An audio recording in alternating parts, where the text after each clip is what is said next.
All right, we're live. We're live, and I'm coming at you with five, ladies and gentlemen. Welcome. I will try to preface my comment. Second, I'm gonna turn my music off. I want y'all to see me. It's been a while since I've been on here. I know. So why don't we smash up the likes, ladies and gentlemen? Smash up the likes, smash up the likes. I'm actually likely, of course, since I move everything to Rumble and X, I still come on here. I know I got over 1,600 subscribers, which is why I'm on YouTube. But also, I think likely what will happen, we're gonna have to I will be making another channel, so you all can see me. It's a little foggy on the screen. Can y'all see me clearly? Hold up a second. I'm gonna touch up the screen. I'll be right back. Let me get some glass cleaner. Hold up. Put some music on. Hold up. I'm coming right back. Be right back.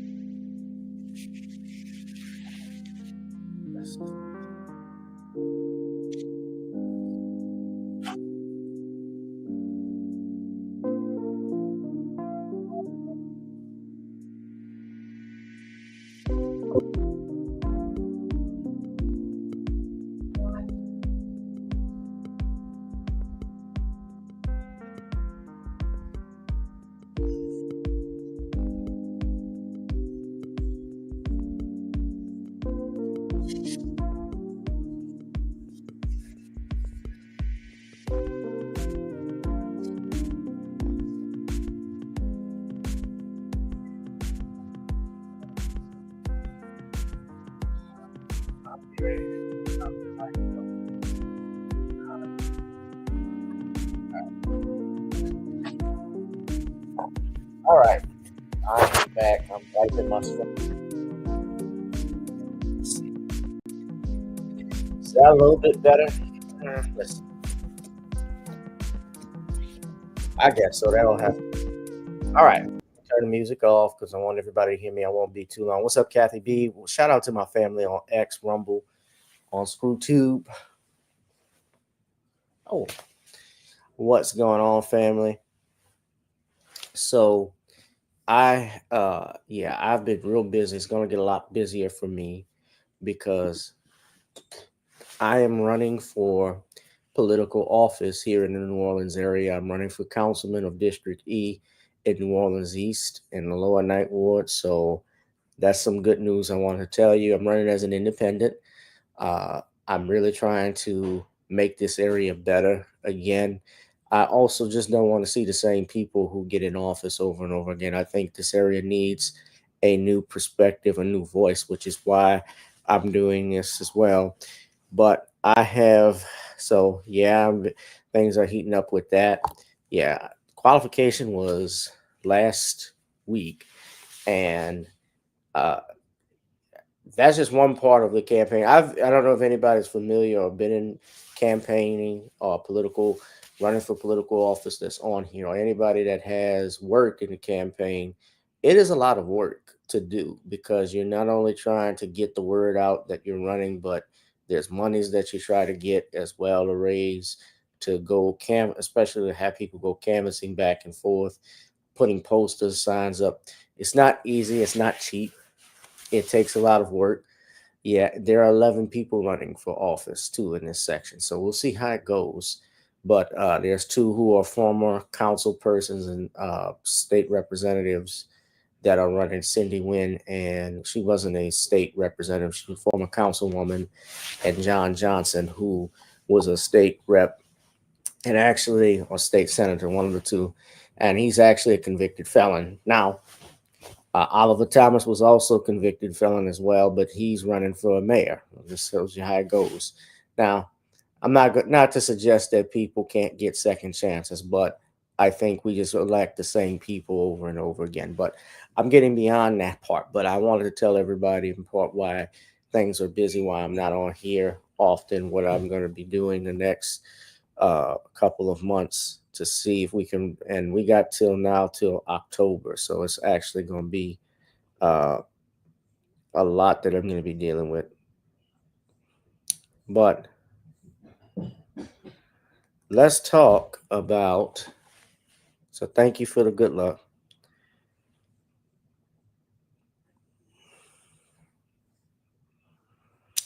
Thank you. Thank you.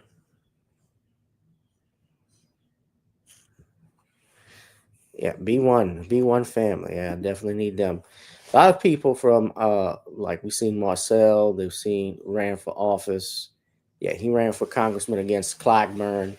You had, but that was a national office. Clyburn had that, he had that thing on lock. It's the older blacks who, I'll just say this part, and maybe this might come back to haunt me. I don't care, but a lot of older black people have been part of a problem with it comes to these elections because and I think they're used and complacent with going along with the getting along with the same people. It's not all of them, but an old Negro doesn't mean a wise Negro. There are some people who aren't like that. That's just real talk. And I feel especially a lot of us still are complacent with the Democratic Party for a lot of reasons uh, with things they've done. I'm running as an independent, but I don't want to make that about me and what I'm doing. So I just want to tell everybody why I'm doing it. And let's go into what we're talking about tonight. Uh, so earlier this week, Joy Taylor, that peanut butter skin, that big rat catch, Jason shit, Jason freaking Whitlock. As much I thought I could never get a laugh out of Jason, get a laugh from listening to Jason Whitlock with all the crap he says, but I got to give credit where credit is due. He got me on that one. So Whitlock, Joy Taylor was dismissed from FS1, Fox Sports. Now, for those who don't know or don't recall, Joy Taylor had been named as a co defendant in a lawsuit that was filed by a former hairstylist. Her name is, and I forgive me, ma'am, I'm gonna might butcher your name, but if y'all remember, she was mentioned almost 80 times in a lawsuit that was filed by uh, a former hairstylist who she worked with, uh, which was filed back in, I want to say, February of this year. January was the start of the new year, and her name was Nusheen Faraji. So she was a hairstylist. She sued Skip Bayless. She sued Fox Sports One, and she specifically mentioned another defendant by the name of Charlie Dixon. Charlie Dixon was I won't say president, but I believe he was vice president of sports programming over there at FS1. I want to say that was his department. And what happened with him and what's in the lawsuit is that Miss Faraji had named or alleged that Joy Taylor in the lawsuit, and it's a big lawsuit, you can go look at it, but she basically said George Taylor was having an affair with Charlie Dixon. And she also alleged not only was she having an affair with Charlie Dixon, but also another star of a TV show, Emmanuel Ocho. Now, keep in mind, both Dixon and Joy Taylor are married. Now, I'm not going to get into people's married life, their business. That's between them. What we don't know what arrangements they had, but Joy Taylor is divorced for a reason. She actually was engaged, I believe, to a basketball player, and they broke up. So Marcellus Wiley had been talking a lot about it because Marcellus Wiley was actually a on that network. He was on that show with Joy Taylor as well as Jason Whitlock for some time. Although I don't think Whitlock worked directly with Joy Taylor, he said he wanted to stay away from her. He wanted to stay away from that peanut butter skin and that big rack them cans. But I'm quoting him for those for record if my opponents try and use this as an excerpt. now, now you can see here from this article. So Joy Taylor was out as FS1 Armageddon ends three shows: Breakfast Ball, The Facility, and Speak. Now, Joy Taylor was the co-host of Speak. I think she was the moderator. So remember, Joy Taylor came in though on Undisputed because She was the moderator between Skip and Shannon. She also was on the Herd with Colin Hurd. So she's been at FS1 ever since they started that network. I remember when Skip Bayless went to that network with Shannon Sharp. I want to say it was in 2015, 2016. God, time flies fast. But she's been there for 9 years, and her tenure came to an end. Now, those shows are going to be gone. Those were all created by Charlie Dixon. So Dixon is gone. Now, the only shows that are left is the Herd with Colin Cowherd, which is huge. Honestly, I haven't watched any of these shows that they've mentioned, not in a long time. And Jason McIntyre, is it McIntyre? Jason McIntyre, excuse me. Where's my head? First Things First with Nick Wright, Chris Broussard, and Kevin Wiles as the only shows remaining in the lineup. Front Office Sport has confirmed. The news was first reported by The Athletic. Fox Sports spokesperson declined to comment, but the talents who was let go, the shows included Craig Carton, Mark Schlereth, Danny Parkins, Emmanuel Ocho, wink wink, LaShawn McCoy, Chase Daniel, James Jones, Paul Pierce, Michael Irvin, Keyshawn Johnson, and Taylor. I think Joy Taylor's probably going to do her own podcast. These people, Michael Irvin, I'm sure can get a job any day. Michael Irvin, I know he got railroaded when that woman falsely accused him of doing something at that hotel. Remember for the Super Bowl 2 years ago, he got took off. Then they settled. Of course, Whitlock with a rack of ribs. That big rack of ribs he was thinking of. Yeah.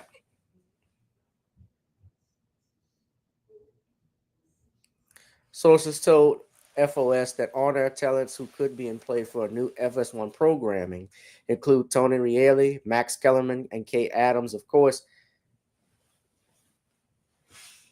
former FS1 host Jason Whitlock, speaking of the Devil, suggested that a TV version of All the Smoke with former NBA players Matt Barnes and Steven Jackson could be an option.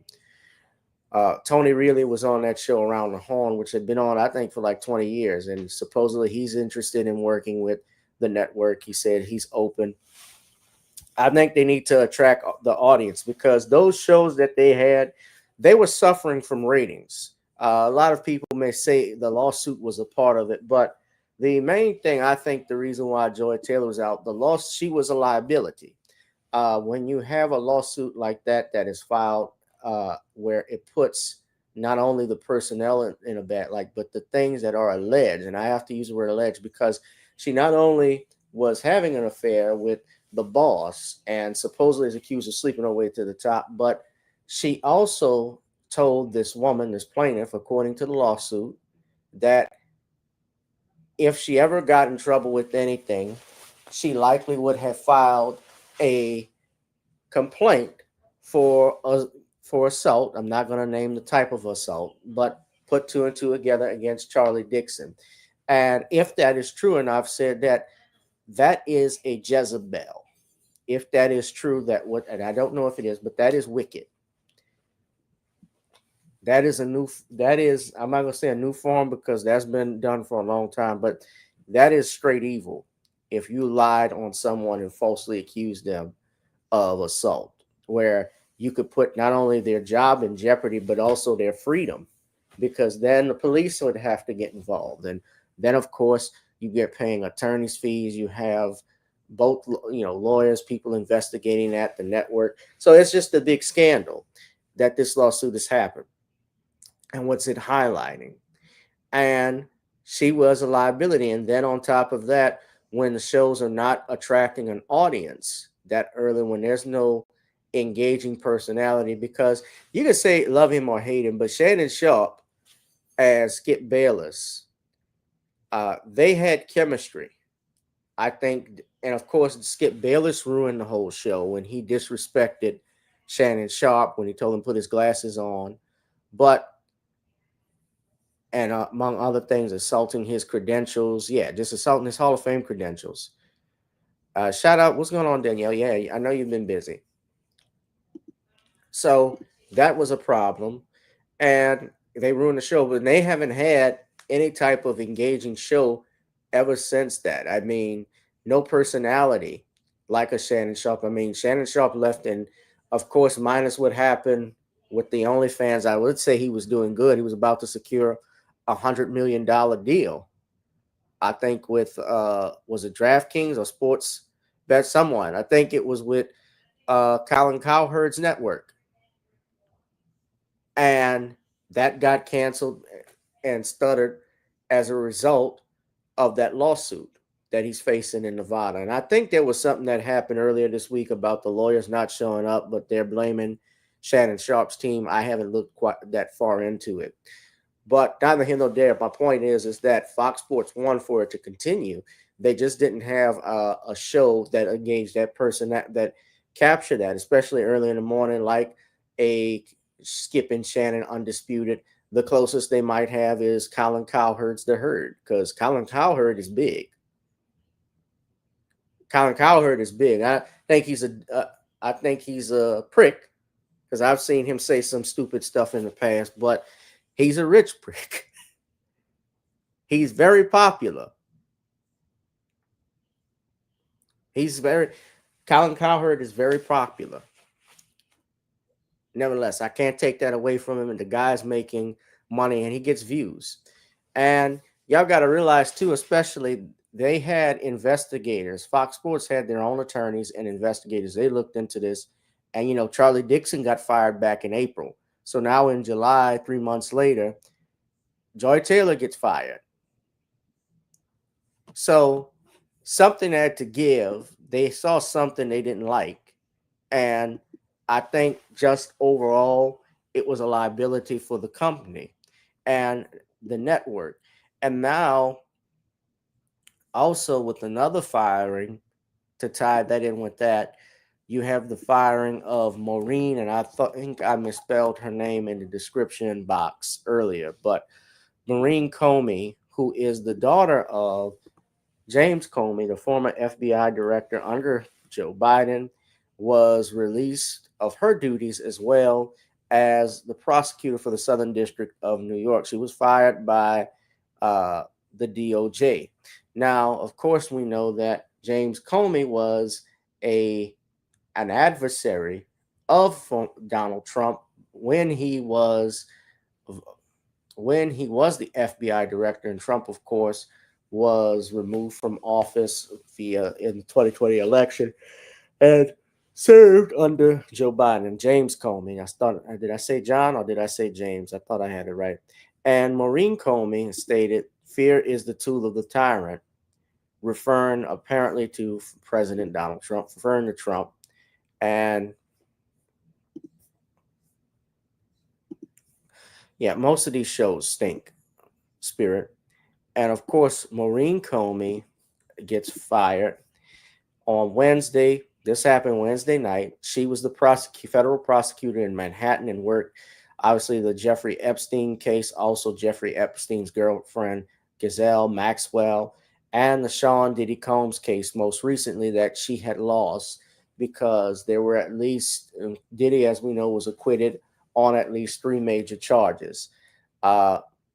She said in a note to colleagues when she was informed of her firing that fear is the tool of a tyrant and that her firing without reason should fuel, quote, a fire of righteous indignation at abuses of power.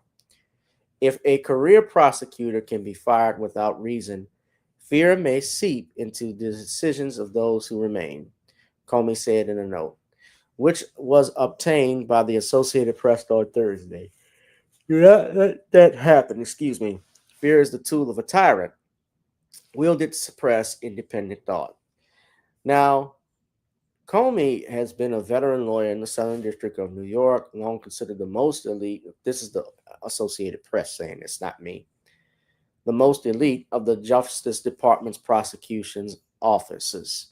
Her cases included the trafficking of that ex-trafficking case with Jeffrey Epstein, who supposedly committed suicide behind bars in 2019 as he was awaiting trial, and the recent case against Combs, which ended earlier this month with a mixed verdict. Her termination represented the latest Justice Department effort to fire lawyers without explanation, a trend that has raised alarm over a disregard for civil service protections designed to remove attorneys for political reasons. The department has also fired a number of prosecutors who worked on cases that have provoked Donald Trump's ire, including some who handled U.S. Capitol riot cases and lawyers and support staff who worked on Special Counsel Jack Smith's prosecutions of the Republican president. She was long seen as the potential target given her father's fraught relationship over the last decade with Trump. The Justice Department recently appeared to acknowledge the existence of an investigation into James Comey, though the basis for that inquiry is unclear. Now, my thoughts, of course, the Attorney General Pam Bondi, of course, is doing it, did this. My thoughts on this is do I think this was politically motivated firsthand? There obviously had to have been, I believe, there would be unwise on my part or stupid on my part to say no, there isn't. When we've seen these attorneys, he's been laying waste against. Trump has fired many attorneys that were tied into his prosecution.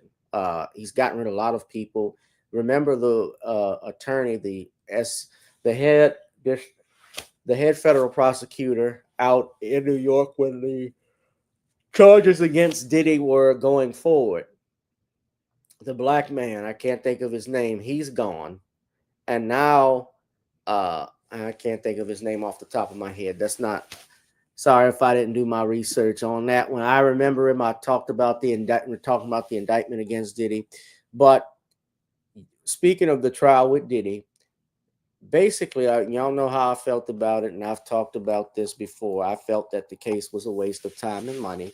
You had someone who prosecuted this Diddy case, like a Maureen Comey, who I think at this point, even though the federal prosecutor was gone, she decided and they decided that they just were going to have to go forward because Diddy's reputation, of course, especially after that video, everybody wanted Diddy. Diddy could have been dragged around the streets of Manhattan and Boulevard all through Times Square, and I don't think anybody would have batted an eye. That's just when that video came out, nobody would have cared. And so I think they were just tied up and wanted to just go ahead and move forward. That's why the trial went forward, although I thought it was a waste of time and money. And possibly that's what Trump and others thought about, as well as Bondi, given the fact that no conviction, at least a serious conviction on the most serious charges, came forward. So does this surprise me that she was fired? No. I'm not surprised that she was fired.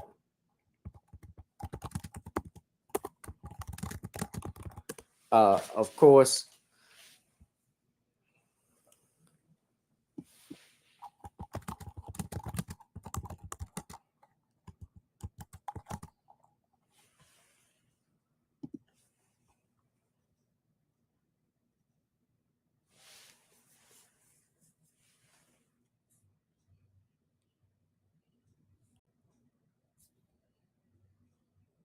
excuse me 1 second.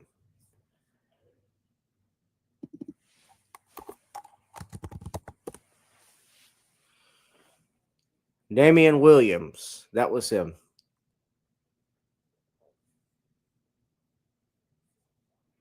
Yeah, I don't think Damian Williams, I don't believe is back because he didn't say anything about this case. Yeah, I think he's gone. Damian Williams. Right. And he only served from 2021 to 2024, less than 3 years.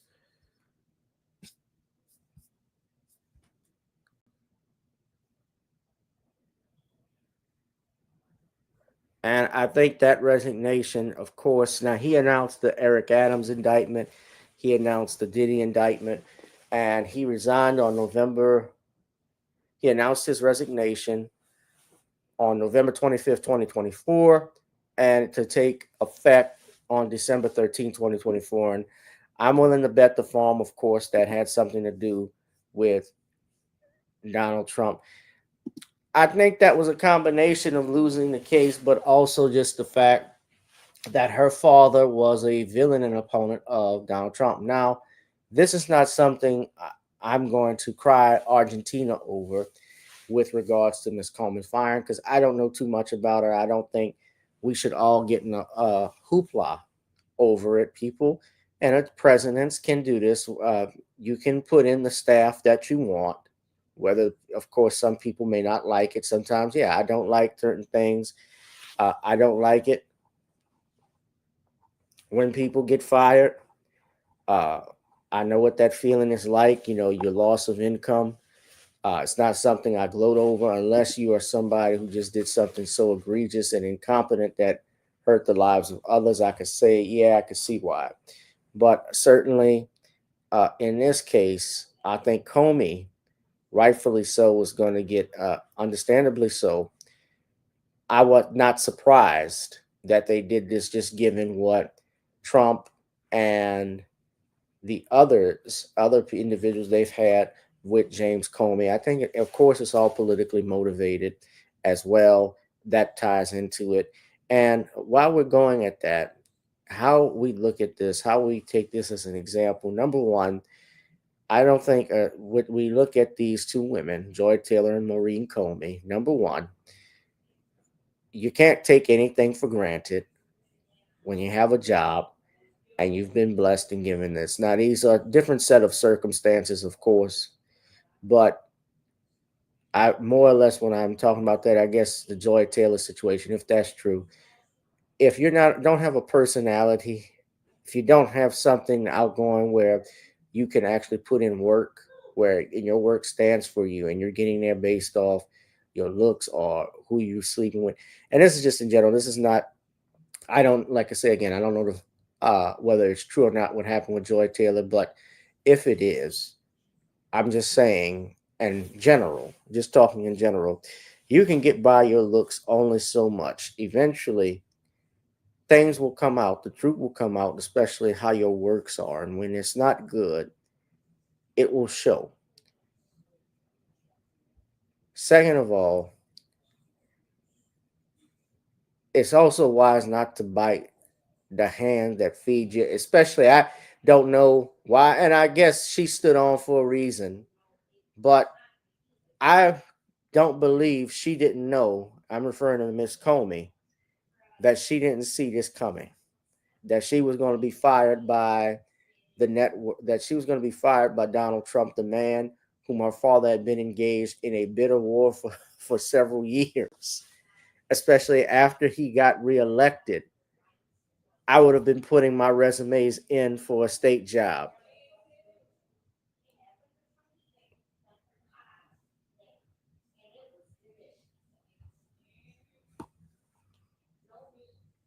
This is not a surprise.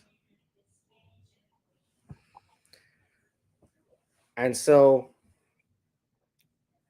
we look at this, and finally, this is my conclusion.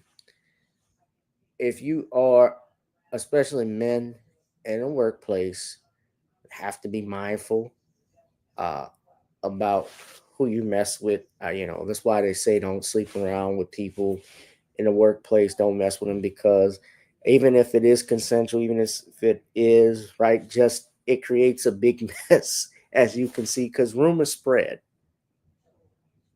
And this woman could be not telling the truth, although it looks like from what has we have seen, I think some of the information, at least there might be, there's where there's smoke, there's fire, that there's some truth to that. But of course, it hasn't been proven in court yet. Uh, but that's my takeaway from these two situations. You can learn uh, wholeheartedly from their stories and lessons, the nature of, especially the nature of these accusations, and also the point of these firings, what they are. And yeah, I think that more and getting it time back to Maureen Comey, I think losing the Diddy case, because Spirit asked me, did she get fired for losing the case? I believe that had a lot to do with it. I think that had something to do with it too. Because one thing about Trump, he I don't think he likes spending money, especially on prosecuting people on what he thinks are bogus charges. I could say that much because he sees himself as a victim of persecution to keep him from running from office. And I think he might see the same thing with Diddy because keep in mind, a jury in less than a day, they deliberated and did not find him guilty on the most serious charges. He was acquitted on the most serious charges, and the only charges he was found guilty on is what? The prostitution aspect of it. So that's been my 2 cents, ladies and gentlemen. Y'all feel free to disagree, but agree to disagree. And I think we're gonna, but keep it respectful. And ladies and gentlemen, we're going to wrap this thing up. I hope you all are safe and doing blessed. What's going on, Desmond? And I will see y'all a little bit later. I know I'm going to be busy, but we'll stay in touch, family. All right. I got to go. I smell some dinner, so I'm got to eat. What about Gary Coleman? You know what? That might be another episode for me when I start unsolved mysteries again. What happened with Gary Coleman? I saw that about his wife, his widow. My understanding, they were divorced, and I guess they were still living together, which is interesting. They were divorced, and yeah, she took. I always thought that was suspicious too because the 911 call I forgot about, but she said was on the 911 call. She wasn't crying, she wasn't out of breath. When they asked her to check his pulse, she said, I don't do good around blood, which was suspicious because if you love someone, if your loved one was dying, you're going to be by them no matter what. You're going to try and save their life. So blood is that's the furthest thing from your mind. Let's just say. I listened to some 911 calls in the past from different people, even when, I'll give you an example, when Lex Luger was with Missy Elizabeth, who died from a drug overdose. You could hear the fear in Lex Luger's eye, in his voice. He was crying and was checking her pulse and everything. So that seemed weird, but yeah, I know she failed her lie detector test. Now, in fairness, a lie detector test is not legal. It's not legally admissible in court. It's legal to do one, but it's not going to hold up in court where they can use that against you for a reason. Several reasons. Number one, there's emotions, of course, when you take a lie detector test that are factored into that. So your pulse rate may be racing. People can get nervous from it. Doesn't mean you're not telling the truth. There's just ways, and I'm sure, especially with the Central Intelligence Agency, they develop ways in which to beat lie detector tests and to determine them. So a lie detector test is not admissible evidence in a courtroom. But I remember, and the biggest thing for me with that Gary Coleman incident was when she took that photograph in the hospital, when she took that selfie, which didn't make any sense. I didn't understand that. Why would you want to take a selfie, a picture with your husband or ex-husband on a ventilator? And she admitted herself she could have done more to save him. So something happened in there. Of course, she's never been prosecuted. But maybe they may come up with some new evidence and find something in it. Who knows? All right, but I'm going to get up out of here, y'all. Thank y'all for tuning in. Be one, be safe, and be blessed. Holla. Peace. Shout out to you, Danielle. Thank you. Spirit of Justice, Desmond. Watch the rebroadcast, guys, if you missed. Whoever you are, wherever you are, hope you are blessed and doing safe. Ladies and gentlemen, greetings, family. Of course, I'm tuning in. You see me without the glasses off today. But if you're looking for some opportunities, particular advertisement opportunities, then look no further at the link at the bottom to my email address. You can hit me up for advertisement opportunities. We are supporting and promoting your businesses here on this channel. You can also, if you would like to donate and subscribe to our Patreon, a link is at the bottom as well. So you have multiple ways in which you can advertise with the platform, by emailing me when we go on through our live stream. You also have access to premium content. Those that want to see premium content that you will not find here on YouTube or Facebook or Twitter, as I am suspended probably by now. You guys can check out the Patreon at link at the bottom. But advertisement opportunities, definitely email me, gavin.grich1@gmail.com for rates. And for the Patreon, it is the same as the YouTube channel. It is channel gboot2786. All right, I'll holla. Peace.